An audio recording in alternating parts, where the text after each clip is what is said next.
వాళ్ళు భాగంగా అమ్మవారు వివిధ రకాల కూరగాయలతో శాకంబరిగా అంటే కూరగాయలతో వస్త్రాన్ని చేసుకొని శాకంబరిగా దర్శనమిస్తారు.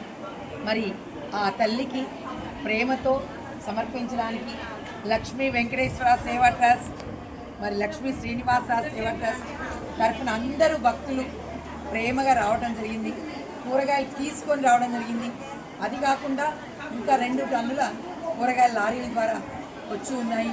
లోపల అమ్మవారిని అలంకరించడం ప్లస్ బయట గుడి మొత్తం కూడా కూరగాయలు అలంకరణ చేయడం జరుగుతుంది.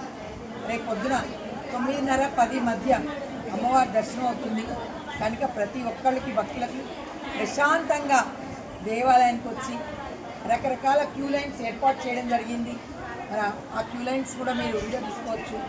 చక్కగా ఆ క్యూ లైన్స్లో ప్రశాంతంగా వచ్చి అమ్మవారి దర్శనం చేసుకొని ఉచిత ప్రసాదాన్ని స్వీకరించి అమ్మవారి కృపకు పాత్రలు కావాల్సిందిగా కోరుచున్నాం.